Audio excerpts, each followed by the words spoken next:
What up, Bars Nation? Welcome back to another episode of the Dropping Bars podcast. I am your host, Kimron Corion. And today on the podcast, I have with me Amy Jones. Amy is somebody that I've known for quite a while now. As a matter of fact, I think we met when her mom was my mentor in the Junior Achievement Program. I was in Form 4 at the time in SAS. Amy was in Methodist Primary school. primary school at the time, right? So it's been a minute. It's been a minute. And today, I mean, we're all adults now, and Amy is doing some really great stuff out there. And I thought it's just to bring her on to talk about some of the many things that she's doing, particularly as an author. So, Amy, welcome to Dropping Bars. Thank you. Thank you for having me.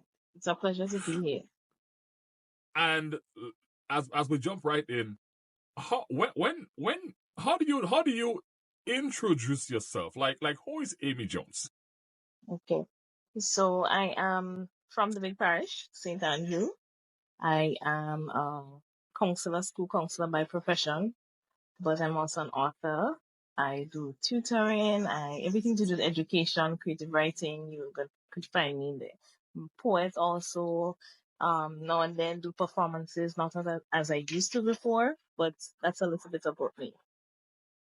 Awesome. And we'll touch a little bit on each one of those things, but I want to start with Amy the author. Mhm. And one of the first books that I saw that you did was, well, it was a book of poetry, Mm-hmm. right? So that was, well, at least that's the first one that I saw that I was familiar with. I'm not sure if you did anything before that or if that was your first foray into as an author. Was it, or did you have anything before that? I have two poetry books. So my very first one was Beyond Fables Poetry, So that's the one I which that's the is one I know. So Beyond yeah, Fables is the one I know. So was which that is my so that was first, the first one? Okay. yes, first Okay. book. Mm-hmm. Right. So tell me something. Where did the one, the inspiration, and two, the I guess the motivation to become an author, where did that come from? I clearly remember having teachers in the St. Andrews Methodist School that were big influencers for my desire to become a writer. And I didn't even know I wanted to become a writer then. But I had two teachers in particular, Miss John, she's deceased now, and Miss Andrew, now Mrs. Hamilton, who spent a great deal of time encouraging us to read and write. So we had to do journals, we had to look at the news and give reports. And I think from then, before I even knew, I was interested in writing. That sparked an interest in me. And even when I went on to secondary school, I had teachers as well who would encourage the writing. And it took me a couple years later to write my first poem that, took the attention of everyone else. But I think my passion was birthed when I was in primary school around the age of 8. That's great. And Mhm. so to date, how many books have you written? I've written 6 books. 6 books. So two of them are poetry, Yes. and then you have the other four. Now the last one that you wrote is called MAMMY NA, Yes, it is. and that's the most the one that's just pretty much just came out because it's been just a couple months, right? So Hmm. I Hmm. mean it's still new out there. So Yeah. tell me about MAMMY NA. Who is MAMMY NA? Who did you write about in that book? So Mamina, the book is about Mamina, my grandmother, my maternal grandmother. She was the matriarch of the Panju family. My mom and my aunts, my cousins spent a great deal of time talking about this amazing woman who used to climb breadfruit trees and she was pregnant and still go in the river and hold kakado and she used to do so much. And I fell in love with Marina, my grandmother, without even remembering her because I may have been about three or so, or two, three, four when she passed. We have a memory of. But I've heard so many things, and I said this is such an inspiration as a woman, and also for looking back for how Grenada used to be before to now. There's so many qualities that I saw that I wanted to keep and to tell a story about this great woman. So that's the reason why I wrote the book. And well, since you she would have passed away when you were very young, like 3, 4. Mhm, Everything to write the book, I guess you would have had to maybe get the information about her in addition to the stories that you heard from mhm. different sources. Like, how did you Yeah, put all the everything together, since you didn't you never really met her, and yeah. like where did you get all the information from about her? So let me tell you an interesting story. I initially wanted to write the book on my mother. And Mm. while listening to her speak about herself, she spent most of the time talking about her mom. And I said, I thought like that would have been a really good gift and what a big to give to her. So I started compiling information from her. And there was something she couldn't remember. So I have another aunt who she also shared information with me. And I have a cousin as well. And the three of them together, when I finished having the first conversation, there were about 47 pages. Wow. I kid you not. 47 pages of just typing all the things, the recordings and the telephone calls and putting it down. And yeah, that's how I got there. I had to go to people to ask questions, to reach out to, persons that weren't even in the family information to make sure it was accurate. Some things I had to take out because it was a little too personal. Some names I had to change, some events I had to fix, and yeah, that's how I'm here now. And what has the reaction been like from your family reading about the matriarch of the Pancho family? What has been their reaction? It's been amazing. Honestly, I know when I wrote the book, I wanted it to go out there, but I wasn't expecting everybody to have the emotional response that they did. I remember cousins from the States messaging and calling, sometimes even crying just to say certain things they didn't know or some things they heard about, but it makes sense now. I have a photo of my father picking up the book, and sometimes every time I turn around, he's read the book from cover to cover more than once. My Wow. sister, my mom, sometimes they're crying because, hearing about these things, reliving the experiences that she herself had has been absolutely amazing. And what do you think is the biggest lesson that you learned from MAMMY NA? Just I mean, obviously, Mm-hmm. yes, you did not get to, you don't remember her much as a personal experience, but just from Mm-hmm. speaking to your mom and your aunt and cousins, those who actually had fond memories of her as you were writing the Mm-hmm. book, you've learned so many things about her. Going in the river to hold kakado, things that I used Yeah, to do growing up. What would you say was the biggest kind of like, I want to say a lesson or something that as you're writing the book, you're like, oh my God, like this speaks to me so much. yeah. What would you say that is? Definitely perseverance and tenacity. That is how I would describe her. Her circumstances were horrible. Poverty, death of her husband very early, having children, losing 6 infants, still getting up every day and putting her family before everything else, including herself. And I think that speaks to her as a very tenacious and a woman who perseveres in spite of the odds, in spite of the experiences that she's having. And I think that's a quality that I see in myself. Sometimes, not allowing anybody and anything to deter me from a vision that I have. And I think that definitely comes from my grandmother. That I mean, that is so amazing, and I'm really happy.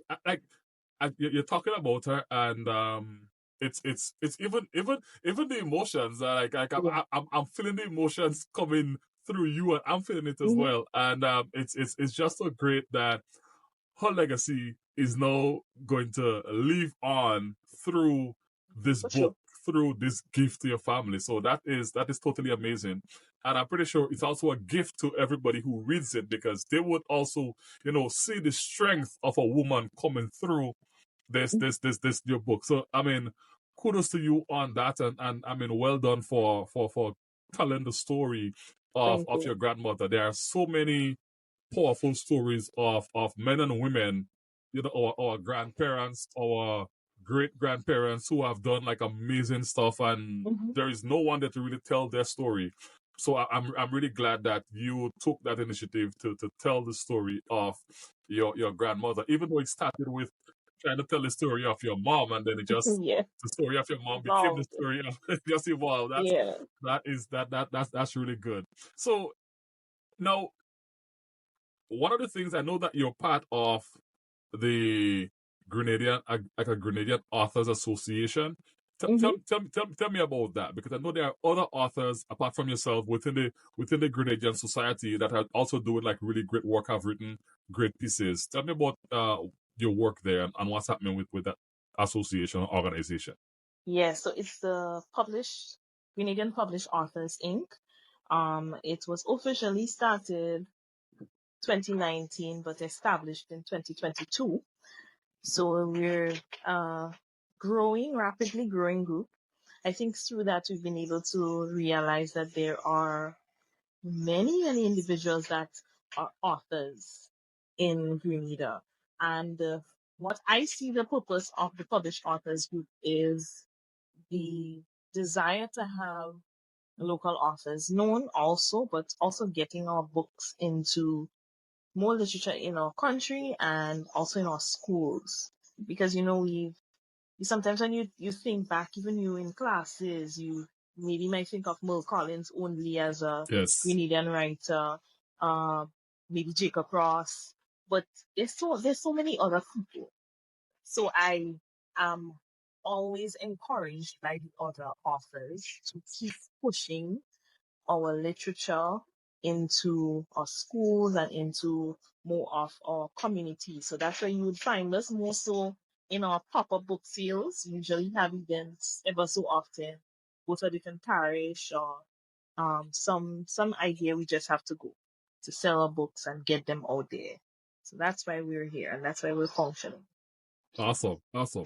And I imagine if somebody out there, let's say, is an author, and they want to, get in contact, or they want to join the Grenadian Published Authors Inc. Like, how can they join? Like, can anybody join? Like, do you just have to have a book published, and then you're automatically a member, or you have to apply for a membership, or what's the deal with There's getting? a yearly there's a registration fee of $60 as far as I knew.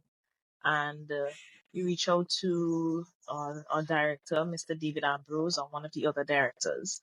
You can find them on social media, and there's also an email address that you can reach out. I can't tell you off my head right now, but for sure you can find them on Facebook, and someone's always there to respond and answer any questions that individuals may have about the group or about joining.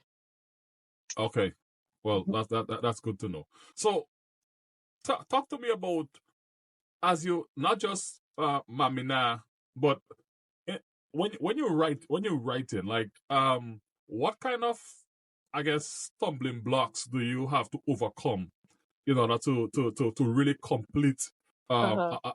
a book, and bring it to the public? Like, are there any obstacles that you normally have to overcome, and if yes, how do you normally overcome them?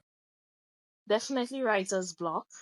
That is Yes. I would say is a kryptonite for most writers. You have an idea that you want to get on paper, but sometimes there's just something that is holding you back from getting that idea out as much as you want to. So that's something that I struggle with from time to time. Also time management, because there are so many other things that I have to do, and knowing that this book has to be written, I give myself a timeline.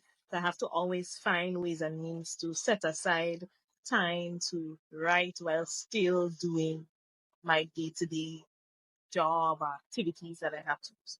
These are two challenges that I have: time and writer's block. Yeah, I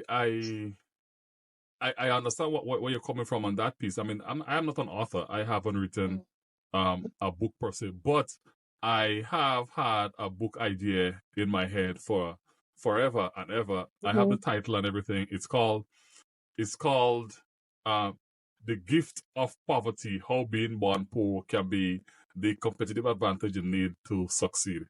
And I know it's kind of like a controversial topic because like one can say, well, poverty is never a gift.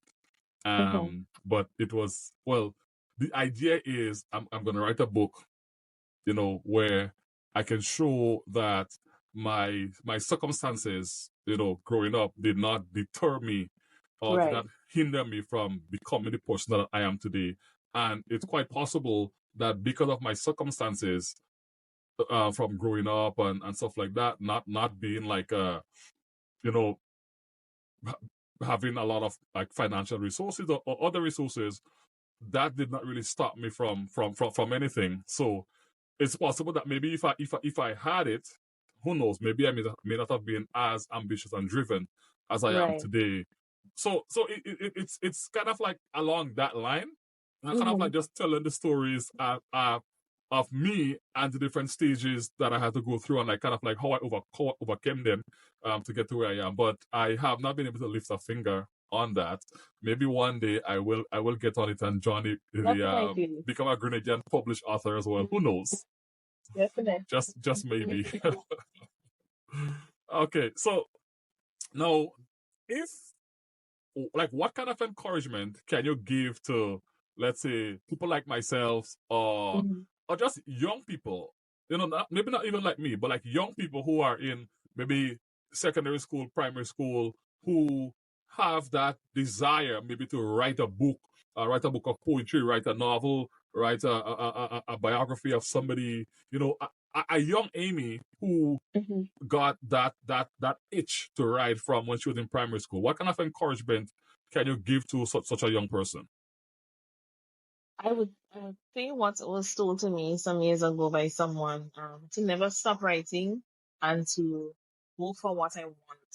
Sometimes we have individuals who don't see the vision that we have, and they are sometimes not intentionally doing it in a malicious way, but they put spoke in our wheels because they put ideas in our heads that we're not able to achieve. And I believe if you have an idea and you have the ability to get it done, you go and you get it done by any means necessary. So if you're passionate about writing, do it.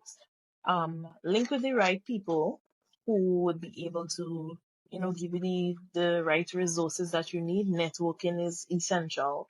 Um, I wish I had somebody like myself when I began writing who was able to be as brutally honest and to give me the information and resources that I needed at the time.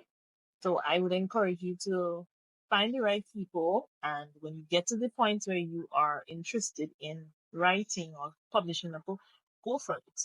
Go for it. It's different than it used to be before, traditional publishing versus self-publishing, the expense that comes with it. It's a little easier now, so there are not much challenges as it relates to getting your work out there as it used to before. So that's an encouragement that I would have to individuals as No, that's great, and thanks for sharing that. And I want to ask you about AI, artificial intelligence, and writing and authors.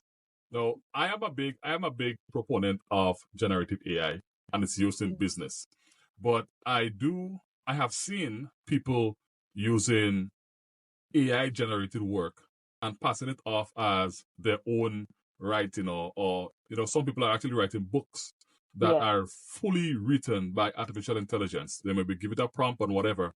Mm-hmm. Um, have you oh hmm, well, how can I shape this question? What are your thoughts on people using AI generated work to put together books and calling themselves authors? Would you consider somebody who literally took the content strictly from, let's say, a chat GPT, put it Mm-hmm. together, put their name on it, publish it, would you consider somebody like that as a genuine author? Because frankly, I don't.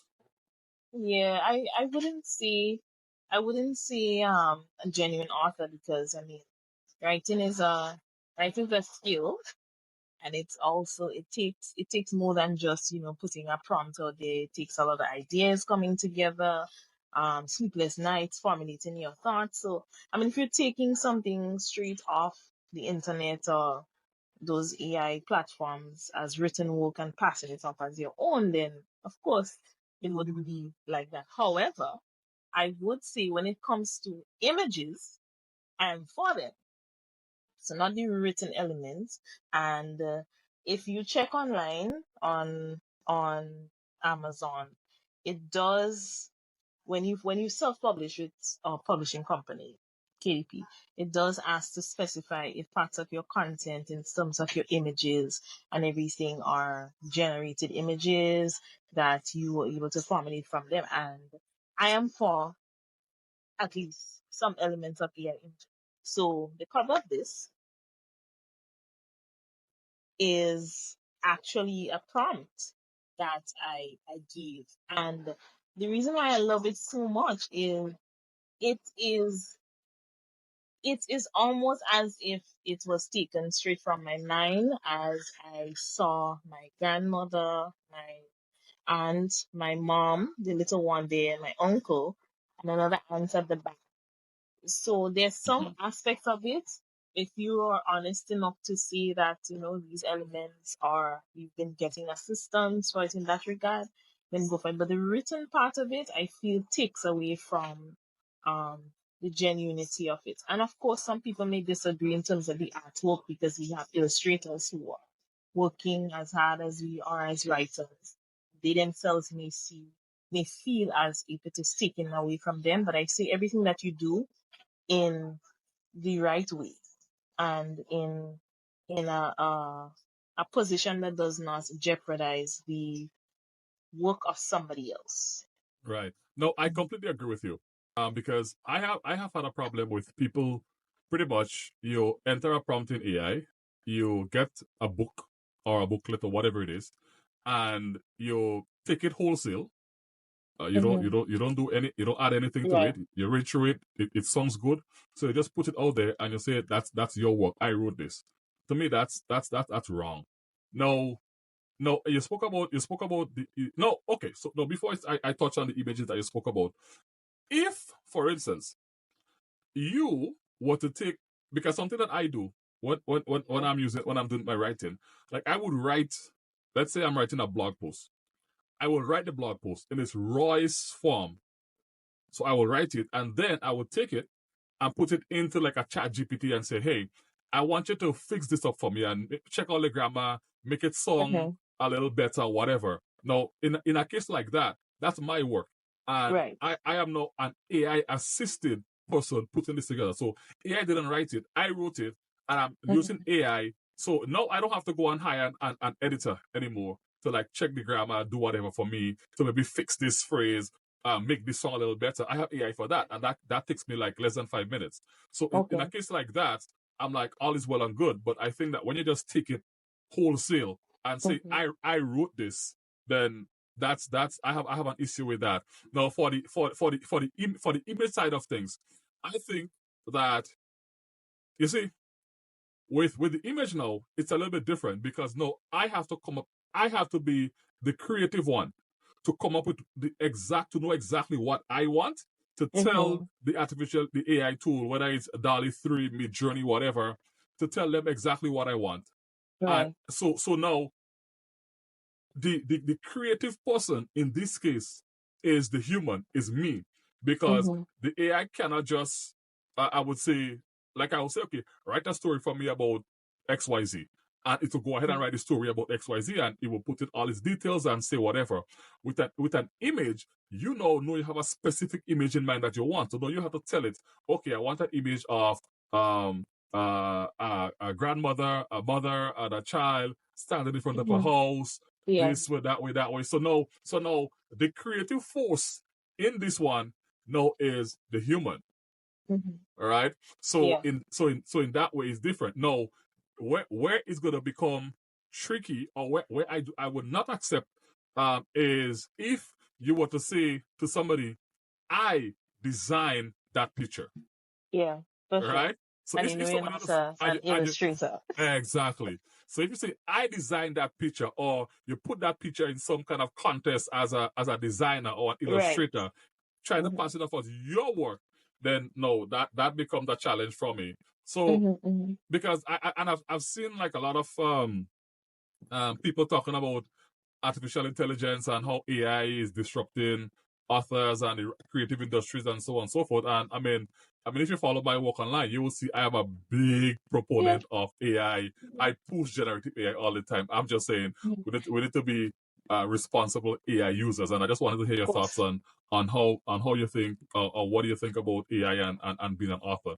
So Amy, before we wrap up, I want to touch a little bit on your work in in the school. You said that you work as a counselor. Wait, no, Yeah. that yes, you said yes. That's at the beginning. Um, so I'm looking at it. So on the one hand, you're an author. On the one hand, you're a school counselor, and so you pretty much work with the kids there. Uh, I know that you always wanted to, well, you got the bug since primary school, into to be an author, but to work with kids and that counselor, and so where did that come from? Is that something that you always wanted to do as well? Yeah. Surprisingly, when I was in Convents, Grenville, I wanted to be a dentist. So I did all the science subjects and everything, but by the time I got to TAMCC, that particular year, I don't know, it was just was not meshing for me. So I did a little bit of foreign languages, sociology, a little bit of natural science, a little bit of everything. And I remember even when I was in convent, I had a guidance counselor, Miss Modest, who she just, I don't know, her presence, her assistance, the classes that we had gave me a desire to want to help people as much as she would have helped me transition through school. So by the time I had left college, I knew what I wanted to do, and it wasn't dentistry. So I went to Trinidad and completed my bachelor's in psychology and general studies, psychology and counseling major, and a minor in primary education. So that is why I am here where I am. Wow! And you know what's amazing is that your trajectory throughout your life, primary school, secondary school, college, you were impacted by people Yeah. that really made a difference in your life, that sort of made it, it's like they made it make sense. Mm-hmm. Like okay, like so this is really what I want to do. And I Yeah. think that speaks to the importance of having educators and guidance counselors and people who have a genuine interest in young people and in helping them sort of like with the direction in their life. Not telling them what to do, but just presenting the tools and just being a sort of like an influence, a source of inspiration and just energy and good vibe for young people, because you just don't know how you are impacting the lives of some people. For me, I know Absolutely. I decided to take on what I did my first degree in economics. And when I was in SAS, I said I wanted to study business because I want to be a businessman, an entrepreneur. I Mm-hmm. want to own my own business. That was like my whole thing. Prior to that, it was like I want to be a cop, a police officer. And Mm-hmm. weirdly enough, I still have some weird want to be a cop sort of desire behind. But hey, I don't know. But when I went to TAMCC, and I still had that desire. Like I want to be a businessman. I want to, and then I started doing economics, and I had an economics teacher, Mr. Renwick, and he made economics like so easy to understand, and I'm like, wow, like I'm really liking this. And then I was getting all A's. I was just mashing it up, and I was like Mm-hmm. really good at it. And I did my KIP. I got a grade 1. I'm like, I'm really good at this. And I'm like, no, like I think that's what I want to do. And and just like that, I'm like, I spoke to Mr. Redwick and we vibe, and he talked to me about the role of an economist and what I can do, and I'm like, wow, I want to do it. And then I went and studied economics, just like that. So I mean, I just wanted to just mention that, because you just don't know how much you are impacting the life of a young person by just being there, Absolutely. by just sharing with them. So if a young person, and for all the adults listening, if a young person come to you and start asking you a question, feel don't get like upset with them or be like, oh, this is not my, I'm busy now, you don't just see what I'm doing, whatever the case is. Like, you just don't know. That conversation might be the conversation that you might need to have with them that could change their life. I know I had the opposite happened to me. Like, I went to somebody one time to ask, just to ask about, I'm a student, I'm in SAS, and I just wanted to just, I full of vibe, and I want to be all kind of thing. And I went to somebody who I looked up to, and they turned me away. It was like, yo, I don't have time for this now. I don't want to talk. And I mean, it's funny, to this day, I remember that experience, and I'm like, wow. But then the good thing is, I had other people that actually, helped guide me and mold me, and did not, turn me away when I went to them. But as you mentioned that, I just felt like I wanted to go on a rant about that part, because I know the importance of having people to look up to. Absolutely. I see us in the education field, whether you're a school counselor, a teacher, principal, we're like compasses. And you know what a compass does? It just tells you the direction you have to go. You're not pushing them to do things that you think you need them to do or you want them to do, but your purpose is just there to guide them. Because people take the paths that they want to take, and sometimes they may have to fail to learn again. But whatever we do, we have to ensure that we are setting the best example and guiding them into the direction that is meant for them to follow. Absolutely. And on that note, Amy, thank you so much for being on the Drop-In Bars podcast. That was amazing. Yes, thank you for having me. I mean, I can't believe so much time has gone since we started talking. Like, I don't know where the time went. But this was amazing. This was an amazing conversation, and I really appreciate you taking the time to get on the podcast today. Now, if somebody wants to purchase a copy of any of your books, whether it's the last one, MAMMY NA, or any of the others, Beyond Fables, how can they get in contact with you, and where can they find your books? Okay, so my books are not in bookstores at the moment, but they're on Amazon. So if you're outside of Grenada and you would like to purchase any of the 6 of them, you can find them on Amazon. Search my name. You can search my name, Amy J.W. Jones. You can also search me on Instagram, Facebook, Twitter, and send me a message. And I'll be more than happy to link up with you for you to know where you can get them. Also, when we have pop-up book sales, I would encourage individuals to come out and to support us, because that's the place we're going to find all, if not all, the majority of the Grenadian books that are present by authors on island or Awesome. And so, people, check out Amy J.W. Jones on Facebook, Instagram, wherever, and get a copy of one of her books. Amy, again, thank you so much for being on Drop-In Bars. Bars You're Nation, welcome.